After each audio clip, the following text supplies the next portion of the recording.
आपने सूर्यवंशम देखी है? लाजमी बातें देखी जरूर होगी क्योंकि टीवी पर इतनी बार आ चुकी है। लेकिन उसमें आपने देखा होगा कि हीरा ठाकुर कैसे अपनी बीवी को पढ़ाते लिखाते हैं और उसके बाद वो अधिकारी बन जाती हैं, फिर दोनों साथ मिलकर रहते हैं। कमोबेश ऐसी ही कहानी जो है वो उत्तर प्रदेश में आलोक मौर्य और ज्योति मौर्य की है। अब ऐसे तो किसी की निजी जिंदगी में घुसना थोड़े बचने की कोशिश करता हूं, लेकिन बीते कुछ दिनों से लगातार लोग मैसेज कर रहे थे कि ये किस्सा क्या है, एक बार जरा आप सुना दीजिए। तो हमें लगा कि आलोक मौर्य और ज्योति मौर्य की जो कहानी है वो हम आपको सुनाते हैं। कहानी गुरु कुछ ये है कि बिल्कुल हीरा ठाकुर वाली कहानी है कि एक गरीब आदमी है जो अपनी बीवी को पढ़ाने लिखाने का दावा करता है। ये कहता है कि जितनी जमा पूंजी थी वो हमने सब लगा दी, उन्हें पढ़ाया लिखाया, लेकिन जब मोहतरमा पढ़ लिख गई तो उन्होंने बेवफाई कर दी। और ये आरोप पति की तरफ से लगाए गए हैं। कहा जा रहा है पति की तरफ से कि पत्नी जो अधिकारी हैं, पीसीएस क्वालिफाई कर चुकी हैं 2015 में, शादी 2010 में हुई थी।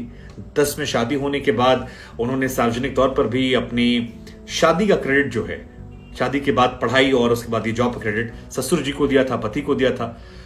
उनको लेकर दावा है कि वो उसकी हत्या की साजिश की प्लानिंग कर रही है। अपनी पत्नी पर भ्रष्टाचार के वो पति आरोप लगा रहा है। हालांकि पत्नी कह रही है कि पति ने धोखा दिया था, अपने आप को अधिकारी बनाया था, बाद में पता लगा सफाई कर्मी है। अफेयर की जहां तक बात है वो मेरी निजी जिंदगी है।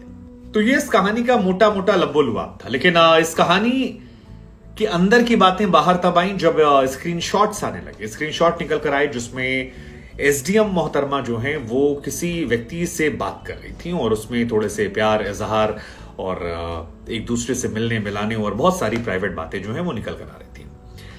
अब कहा जाता है कि इन चैट्स के जरिए आलोक ने अपनी पत्नी को एक्सपोज करने की कोशिश की, उनके शब्दों में। हम आपको जानकारी के लिए बता दें कि आलोक मौर्य ये कहते हैं कि 2010 में शादी हुई थी वाराणसी की रहने वाली ज्योति मौर्य से। 2015 में जुड़वा बच्चों को जन्म भी दिया। इसके बाद जिंदगी भर की कमाई लगाकर, ये आलोक जी का दावा है क्योंकि हर कहानी के 2 हिस्से होते हैं, इधर इधर और सच, तो हम दोनों आपको सुना देते हैं। तो इनका दावा है कि जिंदगी भरी कमाई लगवाई, इसके बाद वो पीसीएस अधिकारी बन गई। लेकिन जब अधिकारी बनी तो उनका रवैया जो है वो बदल गया और आलोक जी से पल्ला झाड़कर एक और पुरुष थे, उनसे संबंध बना लिए, उनके साथ मिलना जुलना हो गया। पहले फेसबुक पर उनकी चैट पकड़ी, बाद में कई और जगहों पर लाइव पकड़ा। अभी वो लोग खुल्लम खुल्ला कर रहे हैं, ऐसा आलोक जी कह रहे हैं, और उल्टा उन पर दहेज उत्पीड़न का वो आरोप लगा रहे हैं।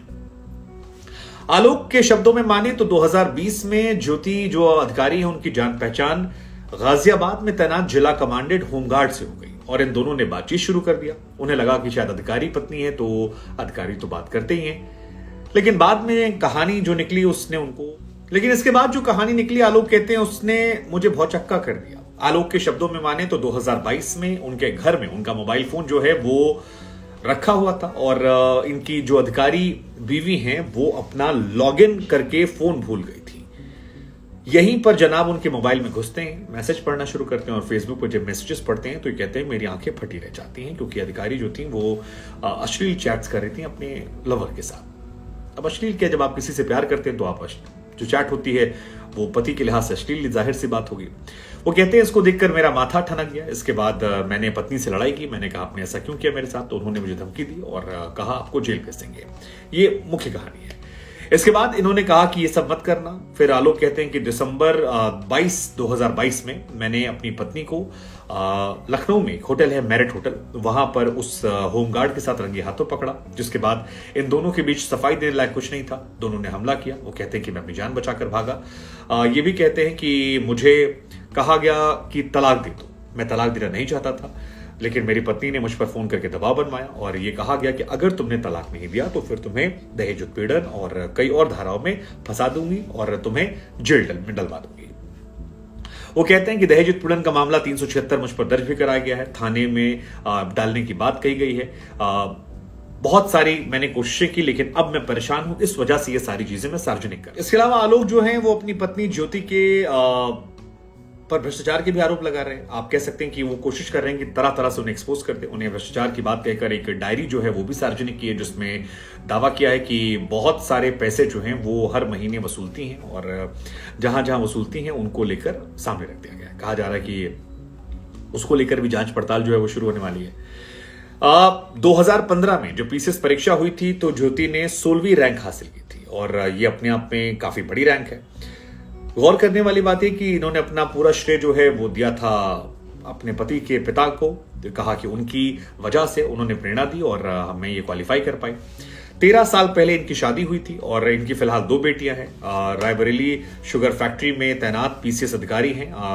ज्योति मौर्य से बात करने की कोशिश की गई तो उन्होंने ऑन कैमरा बात करने से मना किया। हालांकि उनकी तरफ से जो एक पक्ष सामने आया है वो ये है कि अधिकारी जो हैं ऊपर के वो जांच पड़ताल कर रहे हैं, जल्द ही सच जो है वो सामने आ जाएगा। ये भी कहा कि उनके पति ने उनको धोखा दिया था। पति ग्राम पंचायत अधिकारी बनकर उनसे शादी की थी और बाद में जब पता लगा तो कहानी दूसरी निकली। उन्होंने ये भी कहा कि शादी के कार्ड पर भी पति ने अपने आप को अधिकारी बताया था और जो उनकी चैट है उसे गलत तरीके से पेश किया जा रहा है, जिसकी वजह से उनको लेकर सवाल खड़े हो रहे हैं। और इस मामले को लेकर भी उन्होंने प्रयागराज के धूमनगंज थाने में आईटी एक्ट के तहत अपने पति के खिलाफ मुकदमा भी दर्ज करवा दिया है। अब इस कहानी को लेकर 2 पहलू हैं और इसमें एक पहलू जो मेरी तरफ से वो ये कि इनके पति जो हैं अपनी पत्नी के पीछे हाथ धोकर पड़ गए हैं। वो नाराज हैं, खफा हैं। उनका तर्क है कि बेवफाई मिली है और इस वजह से उन्होंने वो जो लड़का है उसके भी वहां शिकायत करवाई है। होमगार्ड मुख्यालय में शिकायत दर्ज करवा दी है। कहा कि होमगार्ड का मेरी पत्नी से अफेयर चल रहा है, वहां पर भी कार्रवाई की जाए और व्हाट्सएप चैट सामने कर दी है। दूसरा, उन्होंने भ्रष्टाचार के आरोप लगाए हैं। इनकी पत्नी का जो वर्जन है उसमें क्या कहानी की ये बात बिल्कुल सच है कि अगर किसी लड़की को किसी के साथ नहीं रहना है तो आप उसे जबरदस्ती नहीं कर सकते। आप अलग हो सकते हैं, आपको स्वेच्छा से अधिकार है। लेकिन उनकी पत्नी जो ये आरोप लगा रही है कि झूठ बोलकर शादी की गई, उसमें एक सवाल मेरे मन में आता है कि आपके 2 बच्चे हो चुके हैं। अगर झूठ बोलकर शादी हुई थी तो फिर आपको रिश्ते से बाहर निकल जाना चाहिए था। आपने इतना समय दिया, आपने ऑब्वियसली फिजिकल रिलेशनशिप में आप इन्वॉल्व हुए, तभी आपके बच्चे हुए। तो ये पूरा प्रोसेस के टाइम आपको समझ में नहीं आया कि पति ने झूठ बोला था। और अगर आप एक्स्ट्रा मैरिटल अफेयर की तरफ बढ़ रहे थे, आप चाहते थे कि आपकी इंडिपेंडेंट लाइफ हो, जो कि आजकल बहुत लोग करते हैं एक्स्ट्रा मैरिटल अफेयर, गालियां सब देते हैं, हर इंसान कहता है कि जी बहुत गलत है। लेकिन आप बड़े शहरों में देखेंगे तो हर तीसरा इंसान आपको नजर आता है ये करते हुए। तो आप उस रिश्ते से आगे बढ़ सकते थे। तो बाकी जो है देखते हैं क्या उस मामले को लेकर था। लेकिन लोग इस पर चटकारे ले रहे हैं, पति पत्नी वो, और जितनी आप इसको मनोरंजन कहानी बना सकते हो उतनी बनकर आ रही है। आप क्या सोचते हैं?